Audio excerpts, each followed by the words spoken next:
I'll get to episode 238 in just a moment, but before we do, I'd like to ask for your support of the Keystone chapter of the National Federation of the Blind of Pennsylvania. Please purchase raffle tickets for our Dinner for a Week fundraiser, and what you get for a $5 purchase of one raffle ticket or $10 for 3 raffle tickets, you get a chance to win $275 worth of gift cards for restaurants around the United States and Canada. $25 each for Outback, Panera, Chipotle, Cracker Barrel, and Subway. $75 each for Chili's and for Red Robin. A total of $275. Go to iCantCU.com/dinner. That's for the Keystone Chapter's Dinner for a Week fundraiser. I really do appreciate your support. Thank you. And please reach out if you have any questions.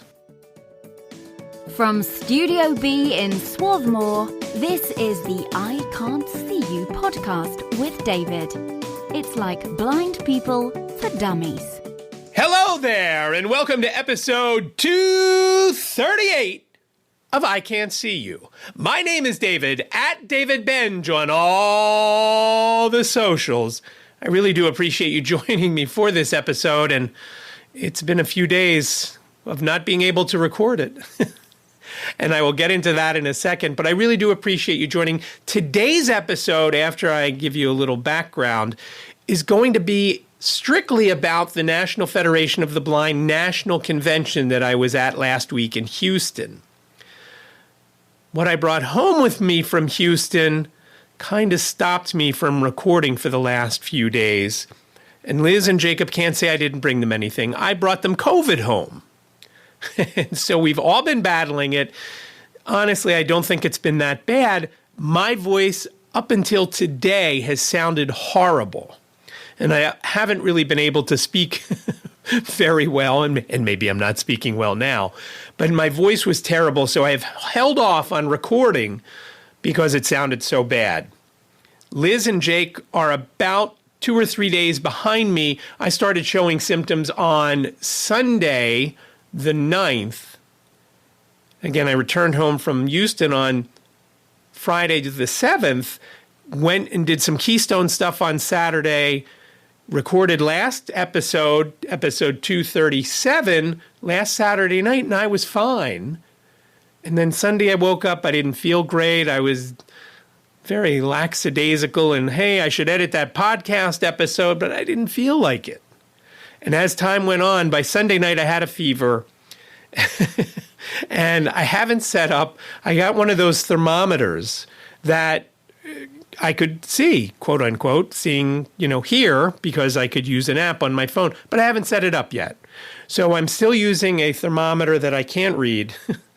So what I was doing, I was taking my temperature right before I went to bed. I took my temperature, and then I quickly took a picture of it on my phone and sent it to Liz to see if I did have a fever. Now, the one thermometer that we have, I can kind of see, it shows in colors. Green, obviously, for good. Yellow for, it's getting up there. And then red for, you've got a fever. And mine was red, and it looked like it was over 100. I could kind of tell it was over 100. I just couldn't tell 100 what. And I sent the picture to Liz, and she said it was 101.2, so not horrible. That was Sunday night. Monday night, had a fever again, not quite as bad, right around 100. And since then, and I'm recording this late on Saturday night. Well, actually, I'm recording this early on Sunday morning. It is roughly around 12:30 a.m. on Sunday morning, whatever the date is, the 16th of July. So it's been a struggle to just to be motivated. I've been moving, as I said to someone, I've been moving at half speed. I have been getting a little bit more sleep. Some would argue that it's still not enough. But when I need to, I take a nap. Sometimes I take a 10-minute nap. Sometimes I take an hour and 10-minute nap, and I'm good to go for a while. The last few days, I've been going on short walks with Ziggy and Liz, and that's been kind of fun to do because I haven't really been going on walks with them for quite a while. But I just felt like it was a good idea to do. Maybe I'm crazy and I shouldn't be doing that. But I do feel pretty good. I never felt, like I said, I never felt horrible. Somebody said, well, weren't you really achy? I'm achy every day. And I'm really achy on days when it's going to be stormy out. And last Sunday, I was very achy, but we were having a lot of storms here, again, plus the psoriatic arthritis. So looking back on it, was I maybe more achy than normal? Probably. But at the time, I thought, it wasn't horribly different from most stormy days with psoriatic arthritis. So I will be taking a lot of breaks to cough and clear my throat. But again, I sound a lot better today than I did even just yesterday. And each day I've felt better as time has gone on. Now, there's been some days where I've had to blow my nose a lot, and that's one thing. I've been very congested. The one thing that I hope comes back soon, and it seems like it started to today, a day or two ago, I lost my sense of smell and taste, which sometimes isn't a bad thing, but when you're eating something you really like and you can't really taste it, it's a little different. And it's not that I didn't taste anything. If it was salty, I could taste the salty. If it was spicy, I could feel the burn on my tongue and taste a little bit of that. And, now that I say that, my mouth is watering. So I still could taste a little. Smell, I couldn't smell anything for the most part. Now today, Jacob had made coffee in the French press, and because it's glass, I didn't like that sitting in the kitchen sink. So I cleaned it, and I could smell the coffee, and it smelled so good. And I don't drink coffee very often, but it smelled so good. And as I cleaned it, I thought, okay, well, that's good. I'm smelling a little bit more. I am still on a very low dose of prednisone. When I took that pill, I'm like, ooh, that tastes terrible. I'm like, wait a minute, that tastes terrible. That's great. So I can taste terrible things like that. But I'm not going to keep going on this because obviously a lot of folks have had COVID. Again, seemed like it's pretty mild for me. Liz and Jacob both seem a little bit better today. Jacob's had a fever. I don't know that Liz ever actually had a fever over 100. She may have had a low-grade fever, but I don't know. So I'm sure they're very appreciative of what I brought them back from Houston. The only one who really got something from Houston was Ziggy, and it was a UPS doll, one of those stress type of material, which we give to him from time to time, and he can chew on that. And so far, he hasn't actually broken any parts off. One of the feet of this little doll are getting close, so we really have to watch him when he chews on it. Other than that, the only thing I brought back was COVID. And and it turns out I would have never even imagined it was COVID, but I was talking to NFB of Pennsylvania President Lynn Heights last Monday after I started feeling crappy, and she said, oh, yeah, there was something going around the president's listserv with all the affiliate presidents are on, and evidently COVID was going around. And I said, oh, interesting. I said, I haven't felt great. I wonder if I have it. Tuesday, I took a test because Wednesday I had some things to do. I was bummed that I missed it. So obviously Tuesday when I took the test, I came back positive. It's probably the only time in my life I've ever been positive about anything. But seems like I'm getting through it. Seems like Liz and Jacob are getting through it. We kind of even thought Ziggy had something. Again, not 100% sure. He was just very lethargic for a couple days earlier in the week, Sunday, Monday, Tuesday. He has been a lot better lately as well. Things are good there. And we'll move on to what I wanted to talk about, which, as I said in the last episode, it was going to be one item, and COVID was related to the convention because that's where I got it. What is the National Federation of the Blind National Convention? Why do you have such a thing? And what it is, and in this case in Houston, from the 1st through the 6th of July, it was 2,500 or so blind folks getting together. If you could just imagine that. I like to say that the hotel lobby at the Hilton Americas was like playing a game of asteroid because people are coming every which way. And one thing that, and I'll touch on this in another episode because it kind of transcends any convention talk. But one thing that I know from the convention, whether it was helping my friends Ed and Brian and some others, to helping folks that I didn't know, even the little bit of sight that I have, and again, mine fluctuates between 20 over 400 to finger counting at a few feet. And I have to say that when I had the fever those 2 nights, I couldn't see anything. I had to use VoiceOver for everything I did on my computer. And thank God what I was watching Jack Ryan on Amazon, I was able to, I turned on audio description. There was no way I could watch that. And I wouldn't have watched that. I've watched the last 2 seasons of that, or actually 3 seasons of that with audio description. I don't remember if I did the first season. I probably did, but I don't remember. So what the convention is, of all those nights, it is a way to inform all the members. It's a way that they conduct business. For example, each of the states have their individual state meetings at the event. Pennsylvania had our meeting on Monday night. And basically, the president, Lynn Heights, talks about everything that's going on within the affiliate, the National Federation of the Blind of Pennsylvania. We talked about the website. We talked about a few other things.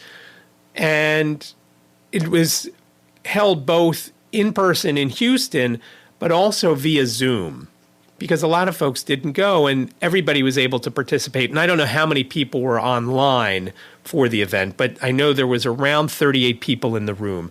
Most everybody from Pennsylvania who was there at the convention showed up that night. We got to hear from the scholarship winners, Ashley and Joanne, and that was nice. We had them on episode 076 of White Canes Connect with Preston and Simon. But it was not, I also did push White Canes Connect to everyone there. So that was fun. There are demonstrations by different software and hardware manufacturers. The folks from OCO, which is that walk, don't walk app that you basically hold your phone up and point it across the street where you think the walk, don't walk sign is, and it'll tell you when it's safe to go. I talked about it a few weeks ago on an episode at one of my favorite intersections that didn't have a audible alert for the walk, don't walk sign. I got excited. I got to use OCO, and when I got to that intersection, they made it an audio alert intersection, so I didn't need the OCO app for that. And all around Houston, when we were downtown, most of the intersections had an audible alert. Now, there were a couple where it was either far away from the corner, so it was hard to hear. And we tried OCO one night on that, but there were so many lights so close that we had trouble hearing and having it working properly. We really didn't trust it. We actually waited and crossed, usually when there was other folks crossing. It was a weird intersection. It was a very weird intersection. But they were there. They did a presentation. I was at their session. Funny, on the way to that session, which was, I want to say it was Sunday morning. I can't quite remember if it was Sunday morning or Saturday morning. But I went to that session, and on my way, I'm walking down this hallway towards the room, and I hear somebody call out my name. And this girl approaches me and she said, "David, oh, it is you." She said, "I saw your cup," and I had a Starbucks cup in my hand. And she could see my name, David, on it. So I could clearly tell she wasn't blind. She said, "I wasn't sure it was you, but I saw your name on your cup. And then I saw your T-shirt. And the T-shirt that I wore that day was my iCantCU podcast T-shirt." And a couple of people, as I was passing them in the hallways and things like that, said, "Oh, I love your shirt." And I was very happy that I had it on, so I was glad I took it. But she saw my shirt, and her name was Charlotte, and I was just on her podcast. It came out last week. Now, I thought I had posted about it on Instagram from Houston, but for some reason it didn't post. So I will link to it in the show notes. It's called Stories of Visionloss. And again, Charlotte hosts it, and it is available wherever you get podcasts. I'll link to it in the show notes. They also have a website. And Max Ivy had talked to me about and introduced us. And I had recorded it a while ago with her, but I'll link to that. I was on episode 19. And like I said, that came out about a week ago as you're listening to this. But I listened to it last night. I thought, I sound pretty good on it. There were a couple of issues, and I wonder if I was looking not facing the microphone a couple of times. And if you listen, you can kind of hear that. But I thought otherwise the sound was good, no hum. And that brings me up, just for a side note, to last week's episode. I used the recording from within the Zoom PodTrack P4, not recorded to my computer, but right into the Zoom. I took the file from there and then edited it on my computer. So if you thought last week sounded a little better than it has as of late, that is why. So it was nice to sit in with the OCO guys because it was packed in there and a lot of people had questions. Some of them were really good questions and others were just so crazy. I don't know what they think, that these people are magicians. I don't know what they think. But some of the questions were just so off the wall crazy. It was unreal. And I felt bad because William, the guy who was doing the presentation from OCO, said and answered them as politely as he could. And he did a great job. It was just unreal. I mean, it was just nuts, some of them. And I don't remember off the top of my head, but it was. I just remember shaking my head as these people are asking these wacky questions. So that's what goes on in the first couple of days. There's sessions like that. There were a couple of sessions that I did. One was for, they don't call them webmasters anymore, just like they don't call the primary bedroom in a house a master bedroom. They're called web coordinators. There was a web coordinators meeting, and that was really good because I kind of got on the same page now with what's going on with the various affiliate websites around the NFB. We were at the very end of the upgrade list, and everybody is upgrading to Drupal, which NFB, the national folks, are paying for and hosting. So there's no fees there, and that's the beauty of it. What's not so beautiful is Pennsylvania, like I said, is near the very end of the list. And that's why I created the website, because we needed something done in a hurry. And not that I did it in a hurry, but but we needed something to fill the void between the time the new one comes out and the old antiquated one can get put down. It just needs to go because it's just so outdated, it's not funny. I'll stop beating that horse. But it was great to hear from the different folks from around the country. There were folks from Texas there. There was a guy from either Wyoming or Montana. I don't remember, way out there, big sky country. His name was Reggie. And there was also someone, the director of communications for the NFB. Her name is Stephanie. She was there, and she had a lot of information to tell us. So that part was all good.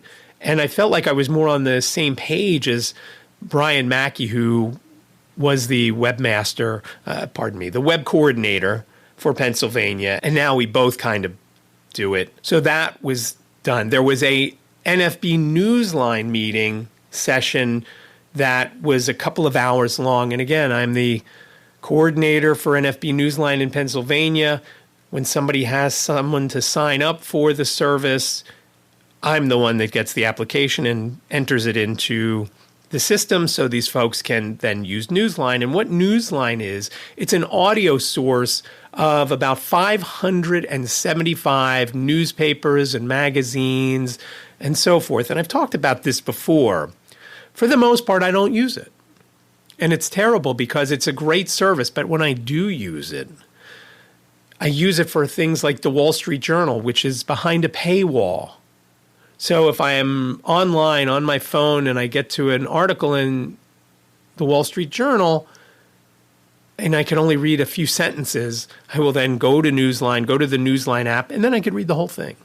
And when I say read, of course, listen.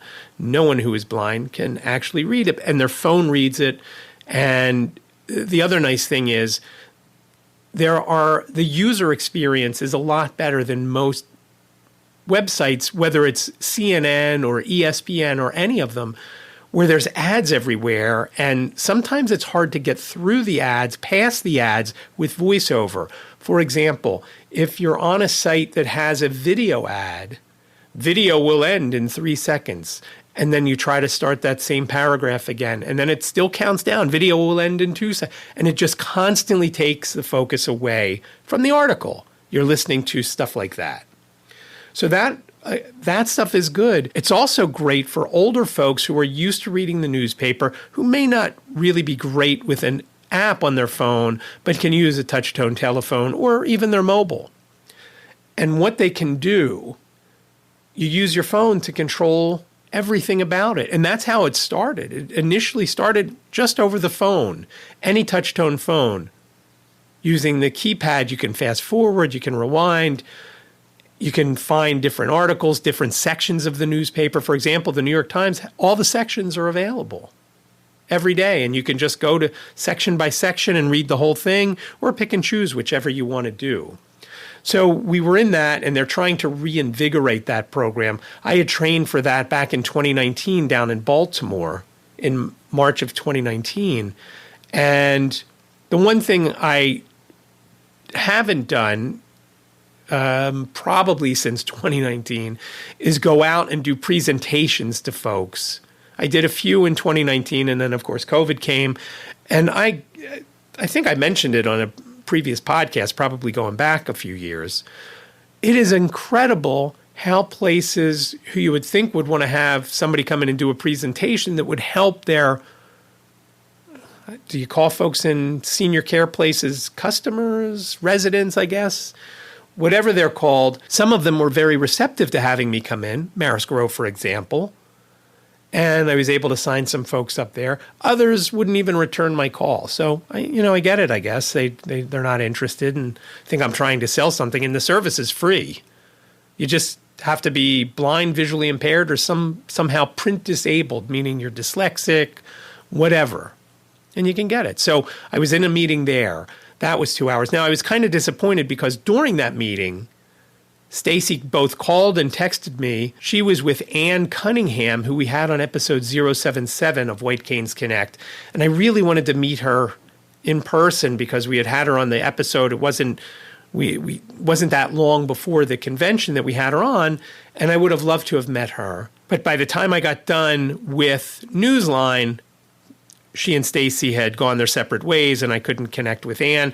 Ann had emailed me since and said that she didn't stay the whole time at the convention. Other things included demonstrations on devices, appliances for your kitchen that are accessible, whether it's accessible on their own or accessible via Alexa or accessible via an app for your iPhone. And some are, again, more accessible than others, but it takes an item from being something you can't use because maybe it's just got a touch screen on it, to being able to use it to a degree where you can prepare microwave popcorn or something else, or whether it's like an Instapot or an air fryer, things like that. It was very interesting. And there was a chef on who was classically trained and then lost her vision, and now she is trying to help folks learn how to cook without vision. I really enjoyed her presentation, and I spoke with the husband after because they were looking for a way to get her presentation out as a podcast. And I approached them and said, look, if you get me the audio file, I can make it a podcast episode for White Canes Connect, which is affiliated with the National Federation of the Blind of Pennsylvania. So that was Sunday. Then Monday, similar things in the morning, but in the afternoon, there were other things. There were sessions for the National Association of Guide Dog Users, or NAGDU. In Pennsylvania, it's called PAGDU. Also in the afternoon, there was a session for the National Association of Blind Merchants, which I joined. So now I'm part of that as well, and I participated in that session. That was a few hours long. And that was interesting to hear the national perspective of what's going on, because I hear the Pennsylvania perspective all the time and how we're losing members and things like that. And it seems like there are some other states that have issues as well. On Monday night, like I mentioned, late Monday was the Pennsylvania caucus, where everyone from the NFB of Pennsylvania went to a room and we talked about things within the affiliate. Tuesday, the 4th of July, General Sessions kicked off. And General Sessions is over the course of 3 days. And I missed probably the most important part of the general sessions, which is the presidential report. Now I can go back and listen to it via, it's on YouTube, and I think there's audio files available too. But general sessions have different people from within the NFB, different companies outside of the NFB, and this is what I thought was cool. They had someone from Uber there. There is a lot of contention between the rideshare services and the NFB because they are constantly refusing folks with guide dogs.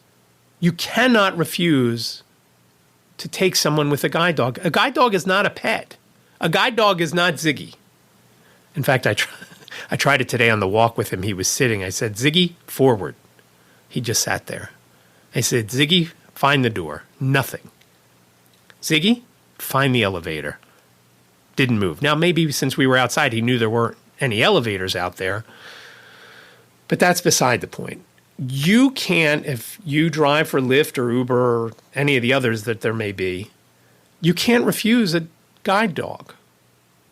And it happened to my friend Brian in Seattle by Lyft.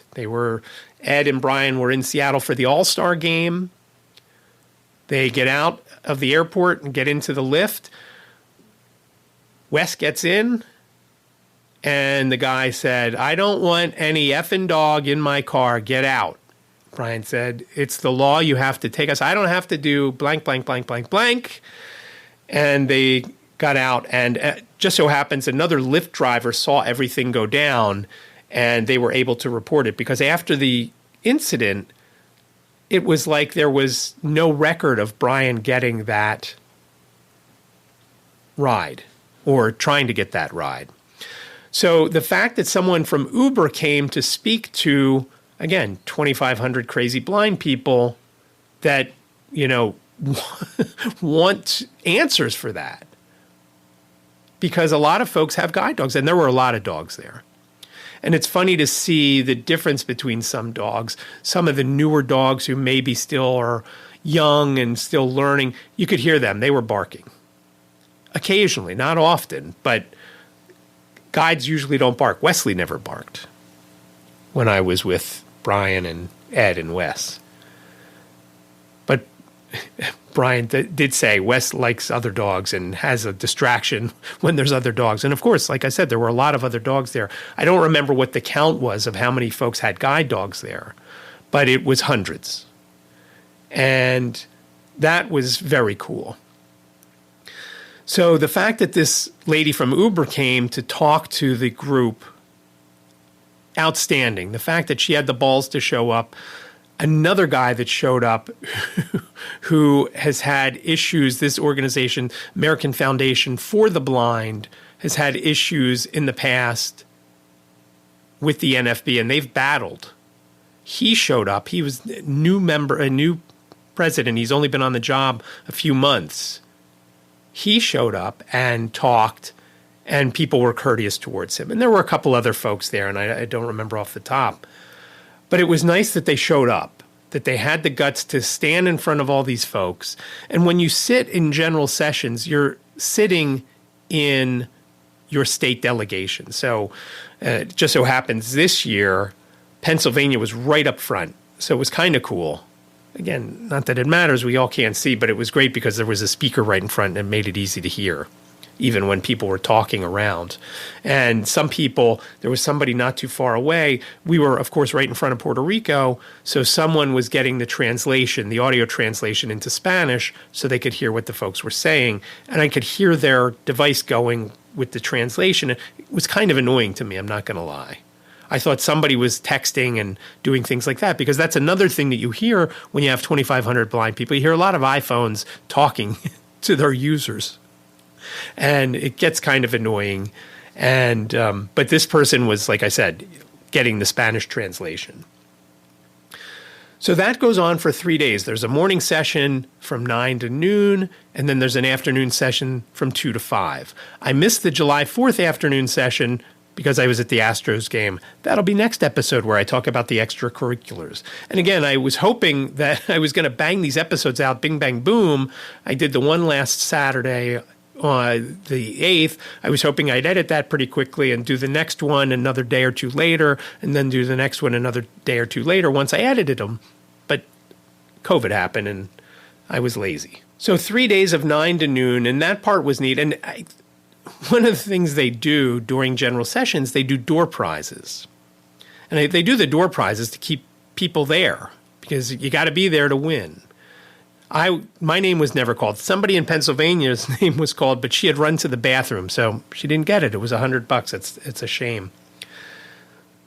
And also, people could listen to the general sessions on Zoom, which they also did door prizes during the banquet, which I'll get to the banquet in a few minutes. But that's how it went. So my day, basically, when I'd get down to the hotel, again, because I was at the hotel down the street, I'd get to the hotel, usually get Starbucks after having breakfast at the Embassy Suites, usually get Starbucks, and then go to the morning session. Once morning session ended, I'd talk to some people if I bumped into them, sometimes literally. And then I'd head back to the Embassy Suites where I'd eat a protein bar, which I absolutely love these kind bars, crunchy peanut butter. They have a lot of protein in them. They're delicious. I'll put a link in the show notes that you can check them out. I love them. I eat them anytime on the weekends if I have something to do. Usually on the weekends I don't really eat breakfast because I usually eat a bigger lunch and then eat more for dinner and maybe eat a few more sweets. Once I would go back to the hotel, I'd eat the kind bar, maybe take a nap or talk to Liz or do something like that. I'd come back to the hotel for 1:30, again, go to Starbucks. Usually in the afternoon, I had a hot caramel macchiato. As I mentioned last week, most of the days there, the first 2 days it was over 100. The rest of the week, with the exception of the last day of the convention, it was in the mid-90s. The last day of the convention, I think it only hit around 90 or 91. So I was always freezing once I was in the hotel, and I needed the caffeine to keep me awake the rest of the sessions. Would go till 5. At that point, would get done and try to connect with people, whether it was Brian and Ed, what we were going to do that night for dinner, or it was Keystone Chapter folks one night. We all had dinner. Turns out at least 2 of us had COVID at that dinner. We didn't know it. And then the last night was the banquet. So 9 to noon, 2 to 5, that was for Tuesday, Wednesday, and Thursday. Now, I mentioned a banquet. And the banquet was on Thursday night. That's always the last thing. And then the last door prize is always a good one. It's usually the amount of money in dollars as the year. So this year it's 2023. So the Texas affiliate, the NFB of Texas, gave away $2,023, which would have been cool to win. It also would have been cool to win. They did this collection. It was I forget, Give 20 it was called. And you give 20, and then there's companies that match that 20. So they raised a lot of money there. I want to say they raised about $25,000, $30,000 for the folks who donated, and then, of course, the corporate folks matched that. They were giving away one prize of all expense paid trip to next year's convention, which would have been cool and would have made it more exciting and more interesting for me to go to Orlando. Not excited for Orlando for a couple of reasons. They don't have a Major League Baseball team.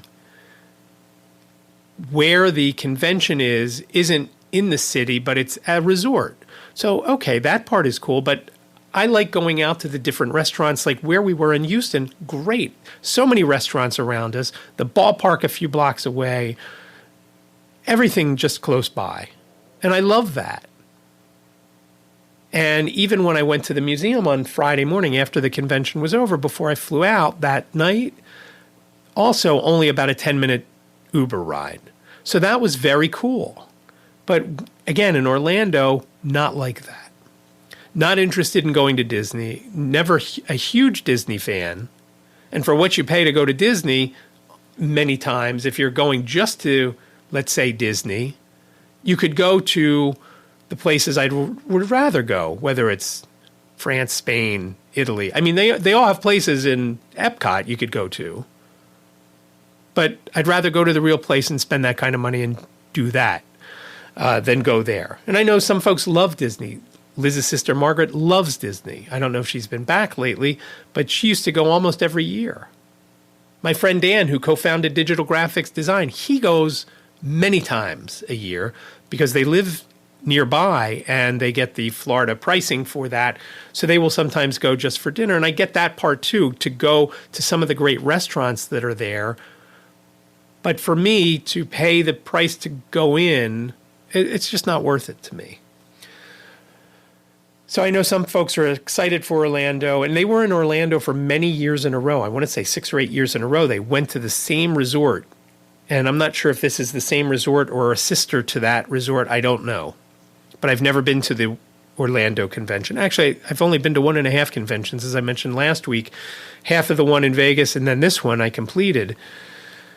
Makes you wonder, though. I missed half of that one, and then I got COVID at this one. Let me back up from the banquet. The banquet closes out the convention. One of the other things that goes on during general sessions, they vote for members of the national board. They vote for certain positions on the national board, secretary, treasurer, and so forth. Now, I don't think any of the big positions came up. I think it was mostly board members this year. So some folks didn't run again because they've gotten older and don't want to do it anymore. It's a lot. It's a lot to do, and I can only imagine. And again, folks are all around the country. So to be on the national board, and I don't know how often you have to go to Baltimore to participate in things, or if it's mostly done, maybe since COVID now, mostly done via Zoom. I don't know, but it's a lot to do. And so elections are held. Everybody who is a member can vote. Resolutions, which is also something, they were a lot better in Vegas because there were more contentious ones in Vegas, I should say. In Houston, there was only one that sounded like it was going to be close, where there were people lining up on both sides, and it turns out it wasn't even that close. But most of the resolutions, and I'll give you an example of one. One was a resolution for the major sports leagues to provide real-time audio for blind folks in the stadium. It doesn't matter if you're not in the stadium when you hear what's going on, but if you're in the stadium, and like Brian and all of us learned, there was about a 30-second delay if you had a transistor radio or if you used the app. If you're sitting in the stadium and somebody hits a homer and everybody's cheering, you say, hey, what the hell happened? With this device, you can listen in real time. So when somebody hits a homer, you know what's going on. When somebody's caught stealing, you know what's going on. Whatever it may be. And because I didn't use any device, I was lost for most of the game, which I will talk more about in the next episode. But I did talk to somebody from the Astros this week, and then I talked to somebody from the Phillies, and I have some good news on that. Seems like these devices that they used at Minute Maid Park are used in most of the stadiums now. So maybe Major League Baseball is on board. I don't know about football, basketball, and hockey, or the MLS. I don't know. I have to tell you, I don't live far from where the Union play, and I'd love to go. They're in the MLS. I'd love to go to a game if they have some sort of real-time audio that would be available. And I know I've talked about this fairly often, and someone that I know who goes to his share of Premier League games over in the UK, although his team got relegated this year, he talks about a device where volunteers do commentary so you kind of know what's going on. And they give the devices when you walk in. You go to get these devices. The device I found out from the Astros is called Listen, and they are very successful with it, the lady told me.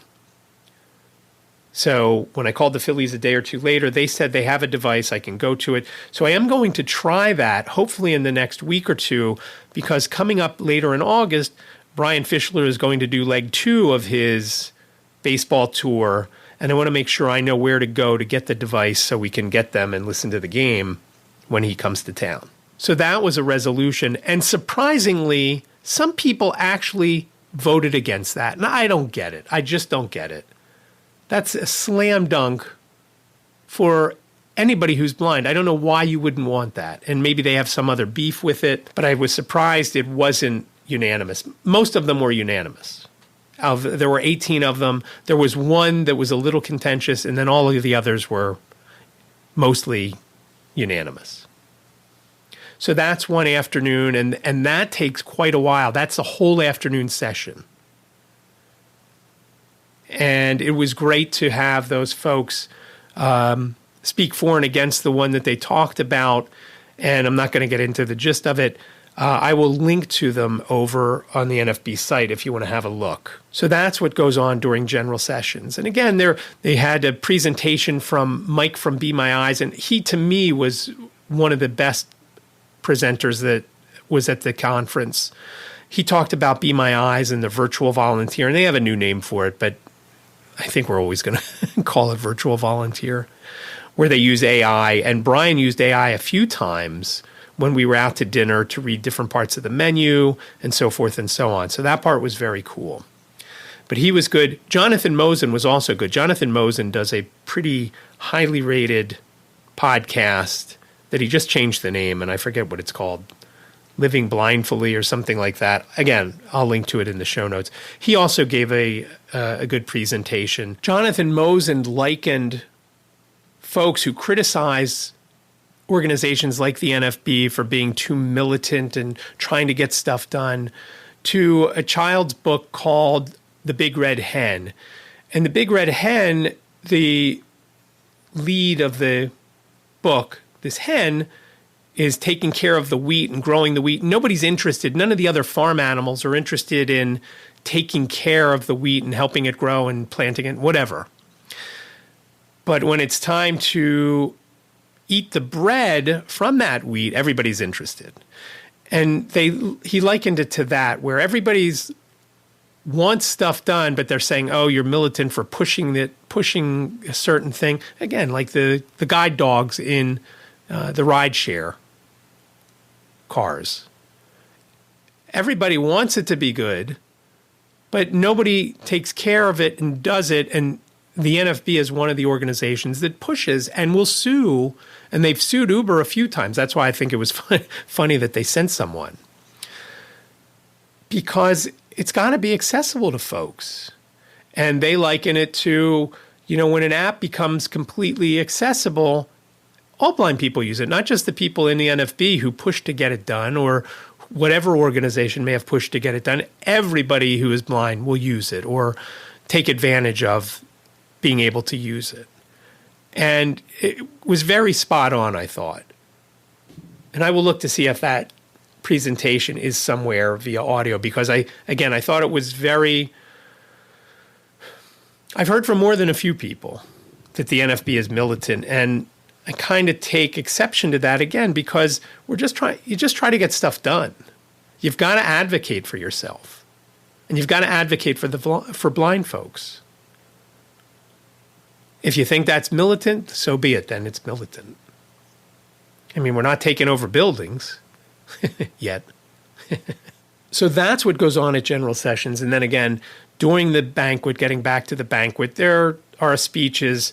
The president of the organization, his name is Mark Riccobono, he gives a speech during the convention. Other folks are speaking during the banquet. And you get to see the scholarship winners. They all line up, and they each get the same amount. And it used to be different. Everybody got different amounts, and there was one main winner. And the minimum you could win, I think, was $2,000 or $3,000. Now everybody gets the same, and I forget what that amount is, $6,000 or $8,000, I think. But there's 24 winners, and they call them scholarship finalists. And then they each are part of. There are different scholarships named for different people or different organizations that have sponsored them. The last one mentioned, there's just one winner of this last one that has this prestigious name, which I can't remember right now. They are the one that in the past would have won the big amount of money, which I think used to be around 20 grand. So that goes on. And then everybody says goodbye, wishes everybody a safe trip home and so forth and so on. So it was a nice... I enjoyed everything about the convention other than the air conditioning in the hotel, which up until last Monday, the 10th of July, I thought that's where I got a cold from all the air blowing on me and being so cold all the time. The last day during general sessions, as I mentioned, it was a little bit rainy out. And in the afternoon, I took my hoodie back because I was afraid I'd be wet from the rain and then I'd really freeze my butt off. But I put my hoodie on because I was so cold. So everything about the convention, again, great. But again, next year, Orlando, not very excited. Not very excited about it. We'll see if I go. Maybe I will, maybe I won't. I don't know at this point. We'll see what's going on with Liz and if we can travel somewhere else. I'd really love to get overseas to travel in Spain and France along the Mediterranean. And so we'll see. But that's what the convention is like. Now here, in this week's Just Listen, is what it sounded like. And I've got the introduction to Jonathan Mosen from President Mark Riccobono. I think I have some of his words that Jonathan Mosen spoke, not 100%. Again, it's been a while, and I haven't listened to it yet since I recorded it. It was also 4th of July, and I didn't capture any of this, but they sang the Star-Spangled Banner, they sang America the Beautiful, they sang God Bless America, which I think I talked about last week. I was waiting for the Flyers to play. And they also had a mariachi band, which I'll throw some of that mariachi stuff in, because that I thought was cool. And they were playing right in front of me, so that part was really neat. So I could hear it, and I could hopefully capture. It sounds good on the audio, let's hope. But here we are with some sounds from the hashtag NFB23, the National Federation of the Blind National Convention, on this week's Just Listen.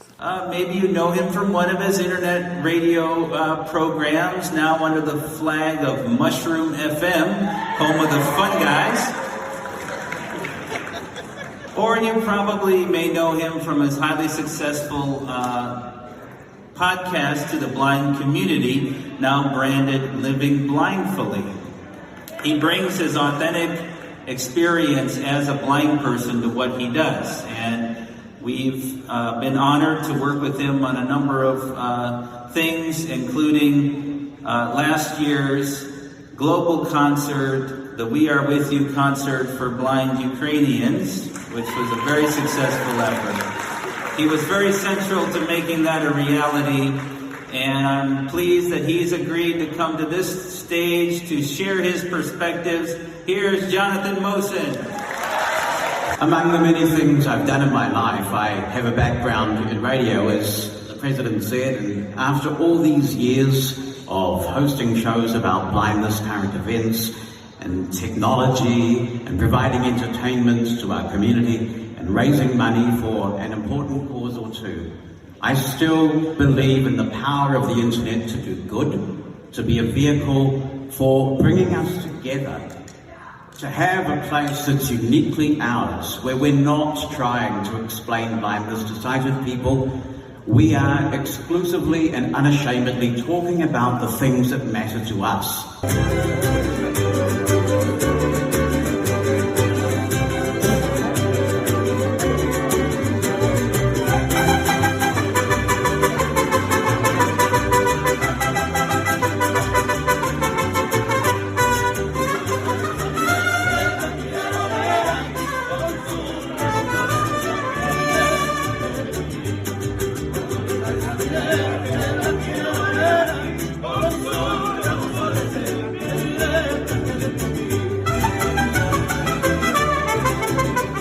So now you hear what it sounded like there. And again, it was a huge room. I don't know that all 2,500 people were ever in it. But it was a huge room. And again, each state had their own section. We had 2 rows of chairs for Pennsylvania. Some places, I think there was around 40 people from Pennsylvania who went. Some states had hundreds. Of course, Texas had close to 400. California had quite a few. I want to say just under 200. And Nebraska had quite a few people there too, which I thought was interesting. I haven't released a new episode of White Canes Connect, so we'll just do a general message for White Canes Connect. It's the podcast of the National Federation of the Blind of Pennsylvania. Please check it out, Apple, Spotify. Most of the places you get podcasts, you can get White Canes Connect. And it was very interesting when I was talking to the husband of the blind chef. I gave him my card, an iCantCU card, and I said, I do another podcast called White Canes Connect, And somebody who was standing there waiting to give their email address to get on this lady's mailing list said, "Oh, what's that called?" And then he immediately started searching for it. And so I think we picked up at least one more listener there in Houston. So again, check out White Canes Connect podcasts wherever you get your podcasts and on YouTube at PA Blind Podcast. That will do it for episode 238. As usual, remember, show notes are available over on the website, iCantCU.com/238. That's iCantCU.com/238. All numbers. And remember, iCantCU sounds like a whole sentence, but it's only 7 characters long. iCantCU.com/238. As usual, if you need to contact me, feel free to reach out on the socials at David Benj, Facebook, Twitter, Instagram, LinkedIn, and on YouTube, where you can find the podcast as well, and on Threads at David Benj. If you have checked out Threads.